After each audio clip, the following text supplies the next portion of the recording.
Moj prispevek govori o nekih značajskih potezah Slovencev, ki mislim, da so pomembne za spoprijemanje s temi klavrnimi razmerami. Ampak od tega je minilo že nekaj časa, ker sem ta prispevek napisal.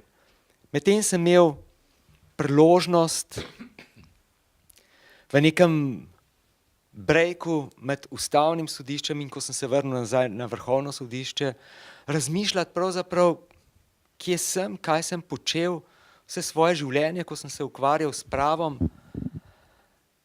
In prišel sem res do pri sebi grozljivega spoznanja, da pravzaprav vse, kar sem počel, to je vestno, natančno proučevanje prava, razlaga posameznih določb, razreševanje sporov, iskanje najboljših rešitev, pravzaprav ni nič, vse skupaj je neka tehnična igra.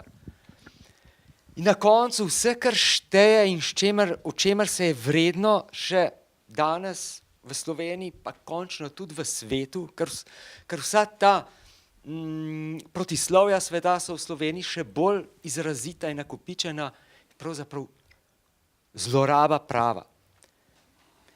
In ko gledam svoje življenje nazaj in se pogovarjam potem še s kolegi, ki imajo podobno izkušnjo, profesori na ljubljanski pravni fakulteti, ki odhajajo v penzijo, pravijo, hudo je, odhajam zagrenjen, nezadovoljen, neizživet, ker vidim, da sem se vse življenje ukvarjal z nečem, kar je povsem nebistveno, pravo, ki je meni tako sveto pa je bilo zlorabljeno.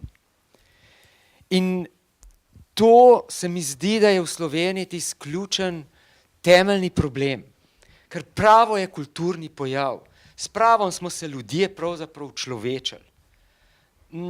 Naravno stanje, Hobbesovo naravno stanje, melum omnium contra omnes, seveda ni stanje ljudi, to je stanje nekih človeških organizmov, ki pa niso ljudje. Šele skozi pravo, ki je kulturni pojav, smo se učlovečili.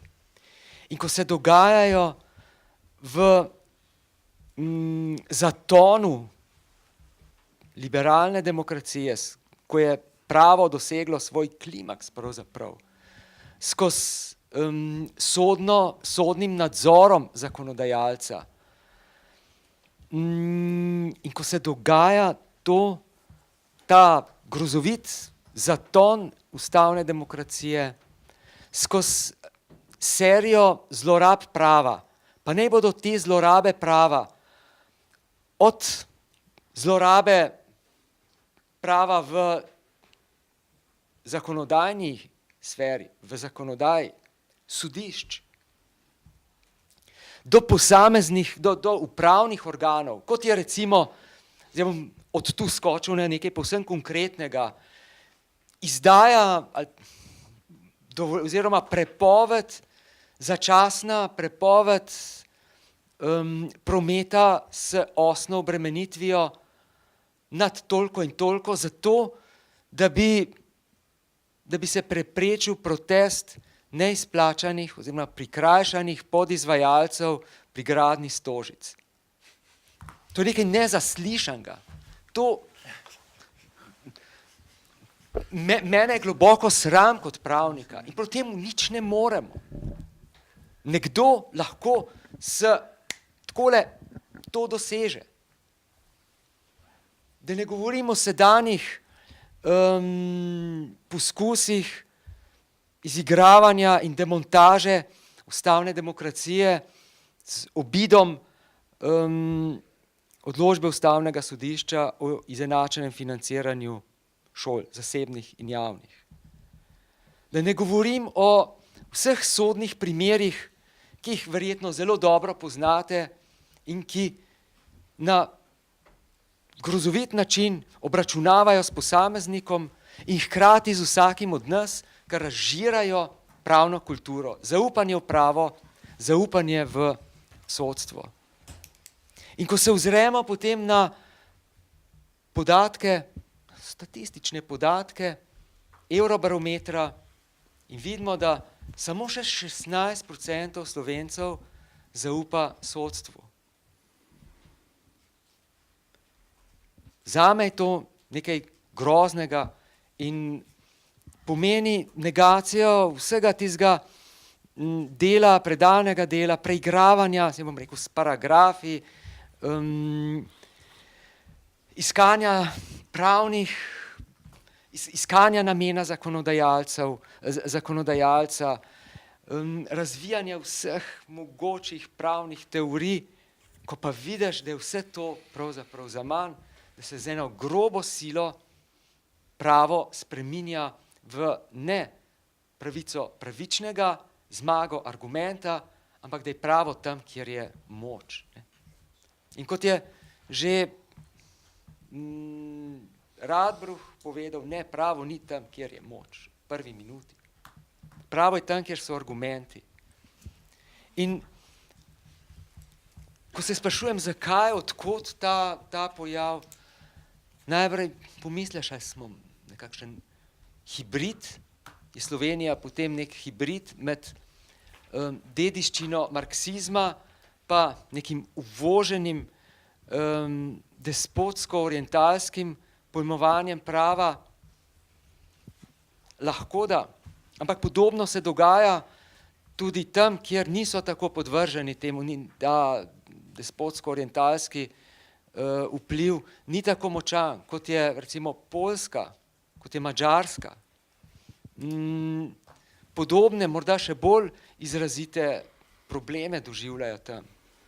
Na Madžarskem se dogaja, oziroma se je že zgodil leta 2011, ustavni puč. Na Poljskem se dogaja to na drug način, s popolno podreditvijo institucij, zlasti ustavnega sodišča, z demontažo ustavnega sodišča. In s tem seveda se pravzaprav ustavna demokracija konča, ker če ni neodvisnega, močnega ustavnega sodišča, ki nadzira zakonodajalca, potem lahko zakonodajalec dela tako rekoč, kar želi. Evropa pa na to gleda oddaleč, neodločna, medtem ko Poljski še pošilja skozi komisijo ultimate in tako naprej. Ampak Slovenija je majhna, Slovenija je periferija, provinca in dokler ni nevarnosti, da bi ogrožala interese skupnosti izhajajoče iz premoga in jekla, se zdi, da nismo niti kaj dosti zanimivi. In ko se spet potem ozreš ob tem razkroju prava še na podsisteme, vidiš, da so vsi na nek način monolitno in nepravno upravljani. Imamo slabo varstvo lastnine, slabo varstvo lastnine v pogledu svobode razpolaganja na premoženjskem področju. Imamo izrazit nenormalen delež državne lastnine v celotnem gospodarstvu. In ker imamo tako velik delež javne lastnine, pomeni, da spet tam, kjer je moč in kjer ni pravo, ampak je moč država, ki pravo tudi tako doživlja. Moč. Gremo na ustavo, ker imamo moč, pa čeprav z protiustavnim napadom na ustavo. To ni oksimoron protiustavna ustava. Če je ustavna sprememba zato, da bi se obšla odločba ustavnega sodišča in erodirala ustavna demokracija, je seveda to protiustavno. In če se država tako obnaša in tako vodi potem vse te podsisteme, ki jih tako kontrolira, mediji, zdravstvo, tudi ni zasebno zdravstvo, naj ne bi bilo dobro, ne bi bilo slabo. Šolstvo, kjer je država tako rekoč v vseh podsistemih, potem seveda se tu razvija in seveda zaradi tega tudi se razvija korupcija. Do pranja denarja v bančništvu. In ko se ozrem na vso to Slovenijo, tu se mi kaže res ena klavrna podoba in kako iz tega zaprtega in prav zaciklanega sistema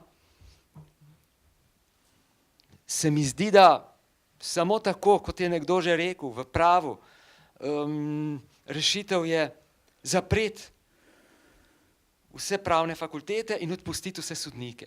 Figurativno, seveda.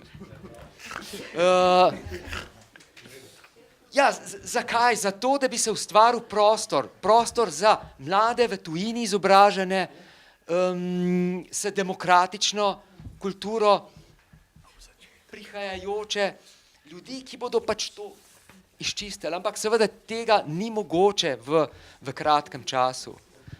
Sistem se avtopojetsko obnavlja. V sodstvu je zgrajen prav sistem, kako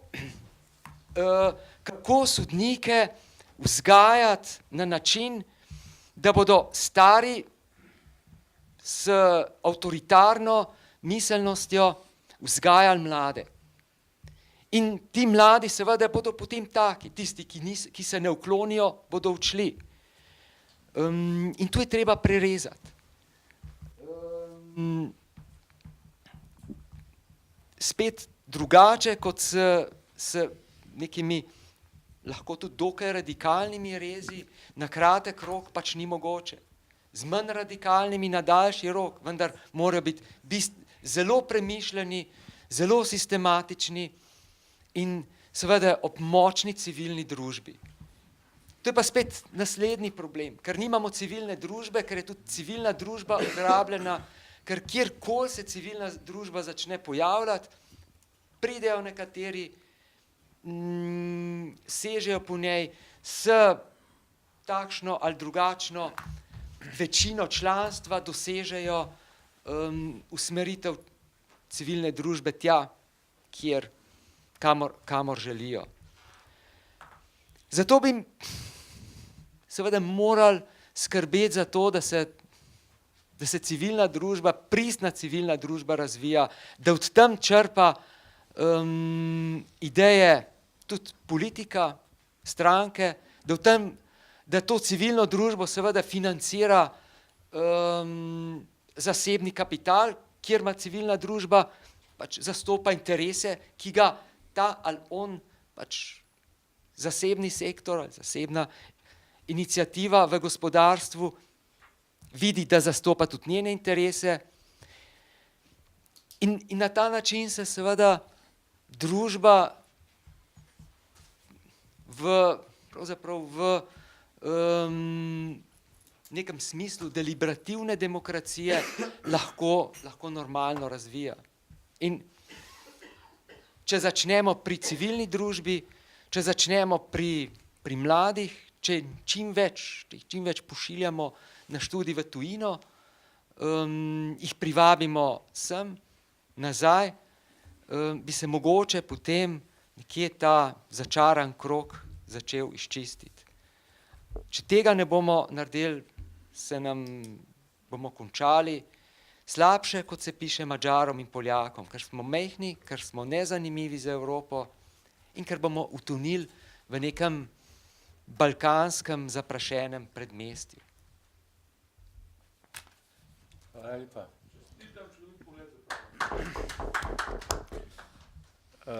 Jože Konda.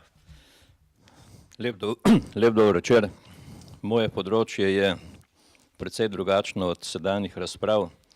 Pač izhajam iz vojske, iz obrambnega področja in kot sem poskušal napisati v mojem prispevku, kritično misel na sedanje stanje v našem obrambnem sistemu in nasploh na varnostni sistem v naši družbi, me ob že slišanih prispevkih preveva ena misel, pa kako to raznolikost odnosno to problematiko združiti v smeri obrambe države, ko bo, če bo in kadar bo potrebna. Namreč sedanja struktura, odnosno tak obrambni sistem, ki ga imamo, je zožal razmišljanje o obrambi na Ministrstvu za obrambo, odnosno še bolje na Slovensko vojsko. Za moje razumevanje obrambne sposobnosti države pa Slovenska vojska profesionalna taka, kot je, pa tudi obrambni sistem tak, kot je, ni zadosten za kakršnokoli obrambo, pa naj je to ali vojaška ali v primeru večjih varnostnih problemov ali nesreč. Varnostni problemi smo videli, da so bili begunci, večje nesreče za hitrejše reagiranje, pa naj so to poplave, potresi ali neke ujme. Tako da je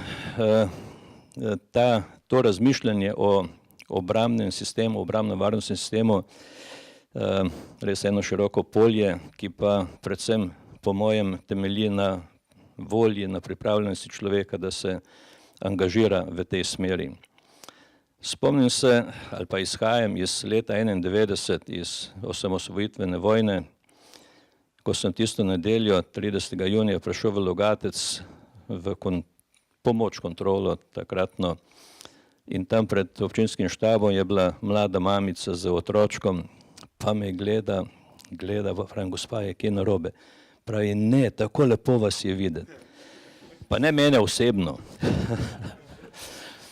Vojaka, branilca. Slovenskega vojaka. Tako, in to, če je komu ta misel blizu ali pa kaj hočem s tem povedati, takrat, ko je potrebno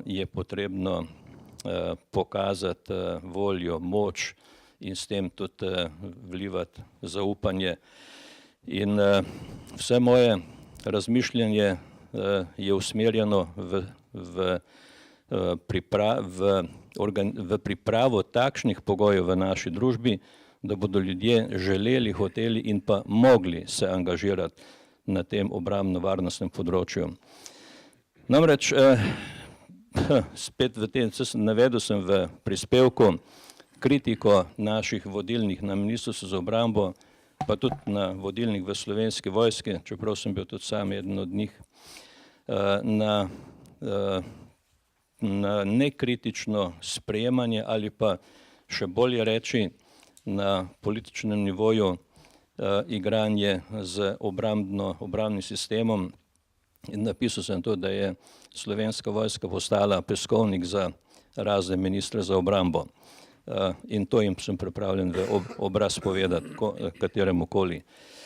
Ker skozi ustvarjanje lastnih ambicij so pač poskušali, so si podredili vojsko in poskušali na ta način uveljaviti sebe kot neke vodje. S tem so sčasoma prispevali, odnosno povzročili, da je obrambni sistem v stanju, kot ga lahko čitate ali pa spremljate po medijih, da se srečuje s težavami, s katerimi se nikakor ne bi smel. Predvsem je pa vse to ni samo rezultat pomanjkanja financ, ampak problem je vodenja. Danes smo nekajkrat slišali vodenje, vodje.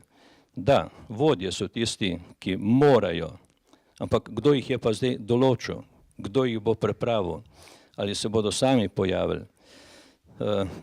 Težek odgovor na enostavno vprašanje, vendar mislim pa, da se da. Da je voljnih ljudi pri nas in pa zmožnih, je pa spet se bom vrnil na to nesrečno politiko oziroma skozi politiko na uveljavljanje lastnih ambicij. Res je, da posamezniki so pripravljeni, da bi uveljavili svoje politične ambicije, pa vodstvene, pa kakršnekoli že, da žrtvujejo ali ne v smislu človeških življenj, ampak v smislu razpoloženja ljudi, odnosno njihove volje in v končni fazi tudi sposobnost priprave in usposobljenosti in sposobnosti za izvajanje obrambnih nalog. Mene najbolj mantra ali pa muči ali pa ali pa nervira dejstvo, da je v našem obrambnem sistemu zapostavljena zakonska obveznost Slovenske vojske za obrambo slovenske države. Izhajam iz bivše jugoslovanske armade, kjer je bil, tako kot sem zapisal, bratstvo in enotnost, Tito, partije, kaj je še vse bilo. In ta ista armada, ki je bila garant neodvisnosti, pravičnosti in kaj česa še, je napadla mojo državo. V tistem trenutku, ko se je to zgodilo, v meni sploh ni bilo nobene dileme. In verjamem, da tudi v sedanjem ali v prihodnjem obdobju, da je kakšna takšna možnost, da je upravičeno pričakovati kakšno takšno možnost. Se pravi, izhajam iz tega, da se moramo najprej zanesti nase in šele potem čakati, pričakovati pomoč od drugih. Mi smo imeli v zgodovini ljudi, če omenim predvsem generala Maistra, ki se je iz ozadja majorja poleg polkovnikov dvignil in je pač naredil tisto, kar je bilo treba narediti. Verjamem, da tudi 91. je bilo takih ljudi, verjamem, da jih je tudi zdaj. Je pa res, da tako kot so Maistra ovirali, da verjamem, da bi bile ovire tudi danes prisotne. Mene najbolj skrbi, da v neki prihodnji situaciji, žal ne more se izključiti neka, tudi vojna ne, da bodo ljudje, naši mladi ljudje, želeč braniti domovino, bili slabo vodeni in da bo preveč žrtev, preveč nepotrebnih žrtev, tako zaradi vodenja kot zaradi opremljenosti. Ta da rečem, skoraj uporabljam hude besede za naše vodstvene, obrambne ljudi. Mislim, tudi v osebnem, praktično že 20 let od za časa službe sem opozarjal na nerazumne odločitve oziroma na nesmiselne odločitve, ki v perspektivi ne da krepijo, ampak slabijo obrambno moč države. Obramba pa, za mene kot kultura, je tudi obramba eden od stebrov države. Sem po pameti vojak, po srcu pa ne vojak. Se pravi, da vem, da mora biti pripravljenost, vem pa istočasno, da pa ni nujno, da je tista trda ali krvav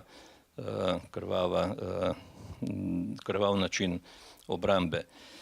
Obrambno področje je zahtevno področje, ki je za večino ljudi v takem mirnem času nepotrebno oziroma je samo strošek za družbo. Je pa za moje razumevanje še večji strošek, če tega ni, oziroma bolje rečeno, če ga imamo, pa je slab, pa računamo nanj, pa iz tega pol nič ni, kot so bili primeri že v preteklosti.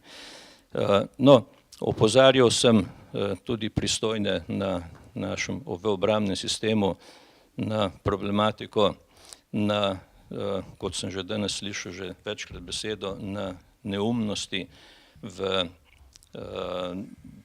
tako zvanem razvoju obrambnega sistema. V pisanju resolucij praktično se napiše resolucija, ko se prejšnja še ni začela realizirati, piše se pa zato, da se, tako kot sedanji zakon za obrambo, da se dobi neki politični učinek, brez dejanskega učinka na obrambni sistem. Zadeva je vsekakor potrebna razmisleka. Današnji skup je verjetno manj obremenjen s to problematiko in prav je, da je tako, morali bi skrbeti tisti, ki so za to zadolženi in plačani, tisti pa, ki nam pa ni vseeno, pa je naloga, da drezamo in vzpodbujamo in zame velja, da sem pač kritik, ampak tisto, kar povem, drži in treba se je boriti. Danes smo večkrat slišali besede spopad, boj. no pa je še uporabo besedo boriti se za uveljavljanje, odnosno za izgradnjo in uveljavljanje takega obrambnega sistema, ki bo v korist državi, ne pa ki bo v breme, tako finančno, kot z druge strani na mednarodnem področju, namesto da bi bil užival ugled, ga z raznimi potezami pač slabimo.